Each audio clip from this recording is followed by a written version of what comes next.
want to tell you something. I saw Becky dating with a guy yesterday. Wow, really? She didn't tell me. She didn't tell me as well. What did you see? They were in movie theater and holding hands. Wow.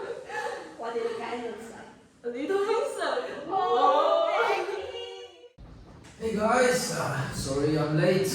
You know, traffic jam is always terrible.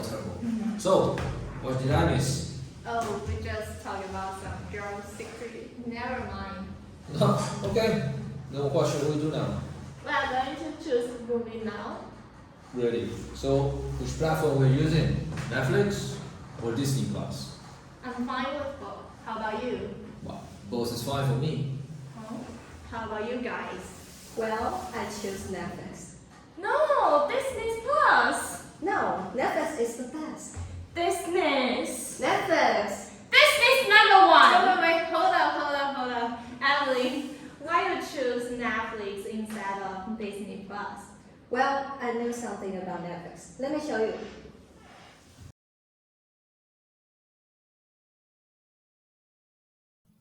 From the business model canvas of Netflix, we can see its value proposition is to provide engaging digital and diverse content in convenient way, also to increase the visibility and expand the market.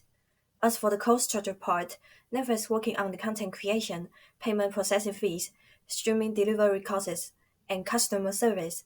Last but not least, its revenue streams are the subscription fees, which is the most important part, and the licensing revenues for their own content.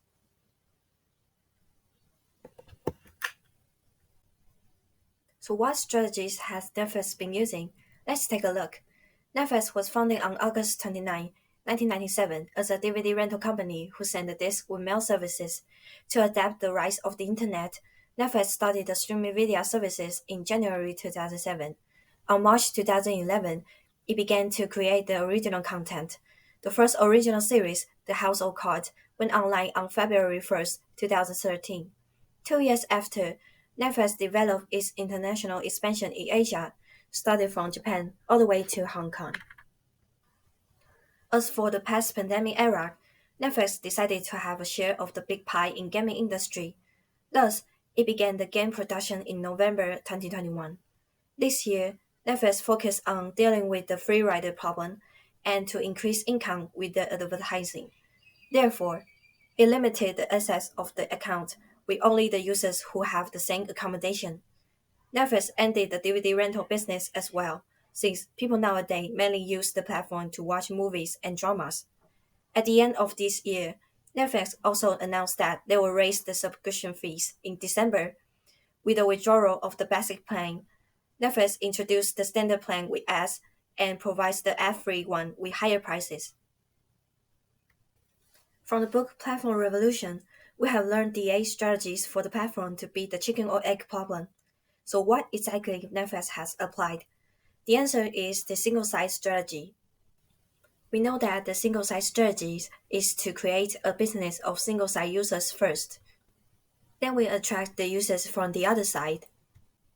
But when the positive network effect appears, everyone will notice the chances to divide the pie and become one of our competitors. As a result, the positive network effect has attracted many old and new platforms to join the market of online streaming business, such as Apple TV, HBO, Hulu, Prime Video, and the newest one, Disney Plus. Well, I know that many companies set up their platform for their movie business during the pandemic. Do you guys know how they went through this challenge? Oh, I learned it from co-opetitive dynamics and platform strategy. Let me analyze it for you. Sure. With Netflix facing a sea of competitors, let's compare Disney Plus, Netflix, Prime Video, and HBO Max. Checking out their market shares, Netflix is still holding strong at the top with a 23% share. Prime Video is giving a good fight at second place with a 20% share. Disney Plus follows in third place, claiming a 15% share, and HBO Max takes a fourth spot with a 9% share. Now, let's dig into their annual report. Checking on the revenue side of things, in 2022, Prime Video is flexing its financial muscles at nearly $36 billion, taking the top spot. Right on its heels is Netflix, ranking in a whopping $32 billion. Disney Plus is holding its own but falls a bit short, pulling in less than $20 billion. Bringing up the rear is HBO Max. Taking a look at the subscriber count, it's no surprise that Netflix is riding the chart with the most subscribers. From 2013 to 2020, they've seen crazy growth and are now nearing a whopping 225 million subscribers in 2022. Prime Video, after breaking free from the Amazon Prime umbrella in 2019, is holding strong with around 150 million subscribers. Disney Plus is still finding its footing since it just kicked off in 2019, and HBO Max is steadily growing, although at a more moderate pace. Looking at the subscription scenarios we just went through, it seems like Netflix might be approaching a mature stage. They've seen massive growth, but it could be leveling off. Prime Video seems to be in a growth phase. With the support of HBO Max is still in a growth phase, and Disney Plus is likely gearing up to enter the growth phase, having started in 2019.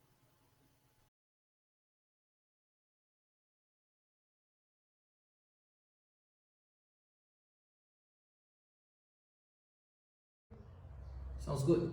Now I know why people like to use platform. Maybe I should get one too. Any suggestion? Well, I still like Disney Plus, but let's see some differences between two platforms.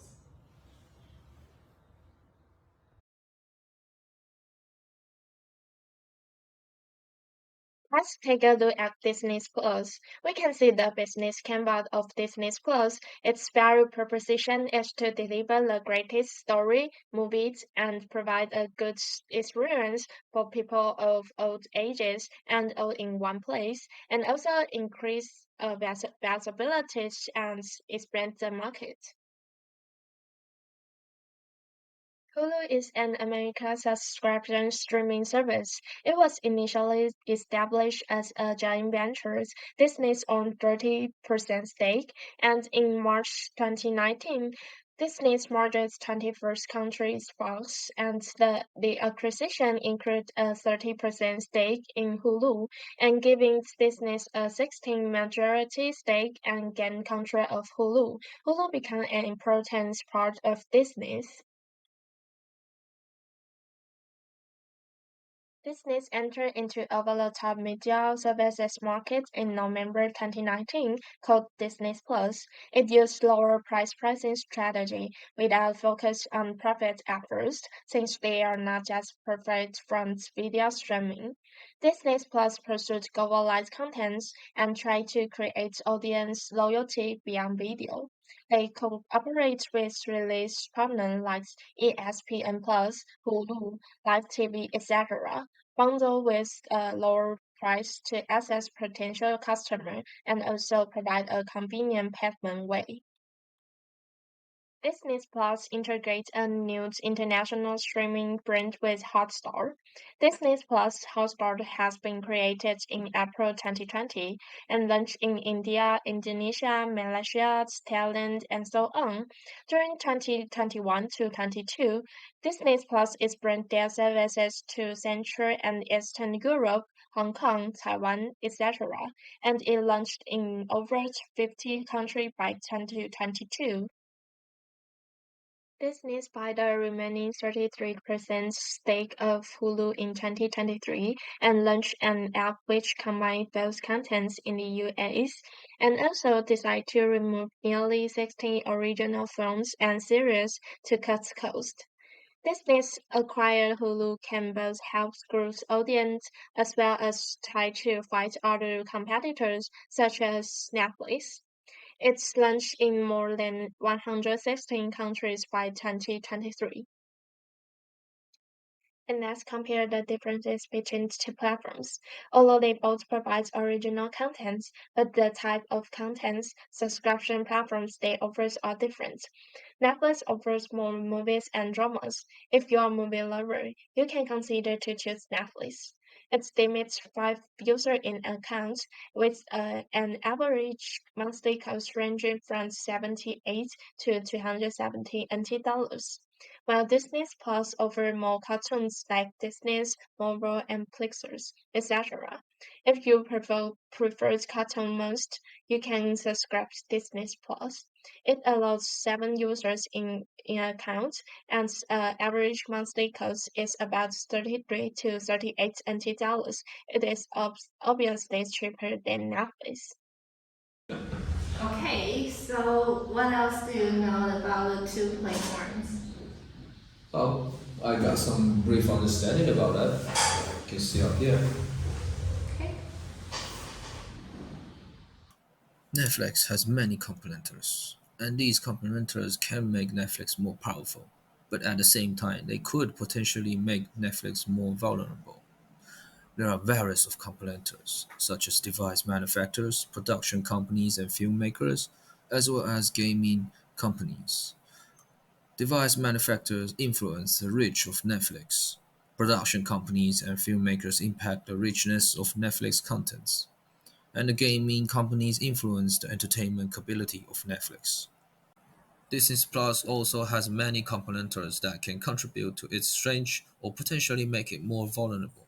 There are various complementars, such as complementars of its biggest competitor, Netflix, amusement park and resorts, and license partnership.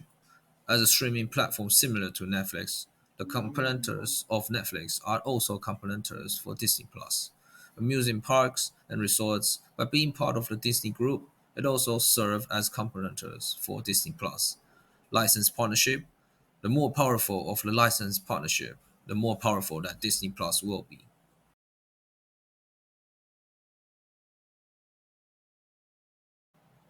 In 2021, Disney Plus entered the Taiwan market with the strategic goal of capturing market share, leading to various initiatives specifically targeted at Netflix. For example, Disney Plus formed a partnership with Taiwan Dagada, as Netflix already had a collaboration with Zhonghua Dianxin.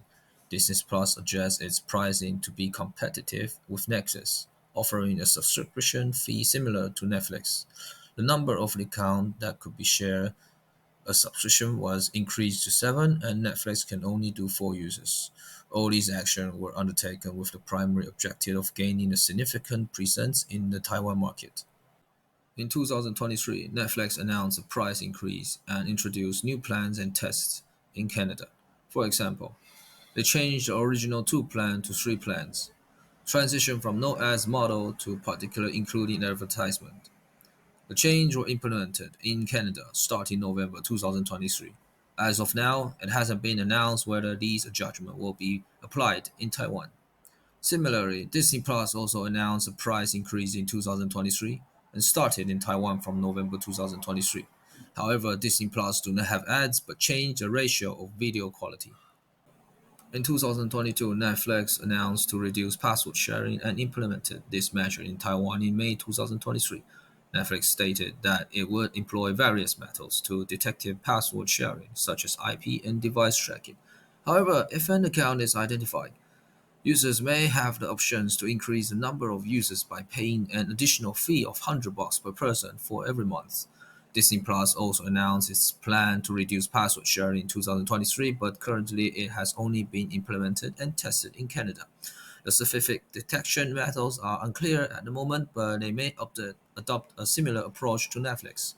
There is no official notification regarding when this measure will be implemented in Taiwan. Great. Now I got some ideas, but I'll figure it out later. And today, how about we do Netflix today and Disney Plus next time? No! Yes! How about you two paper, scissors, stone? Paper, scissors, stone! Yes, Netflix. Okay, fine.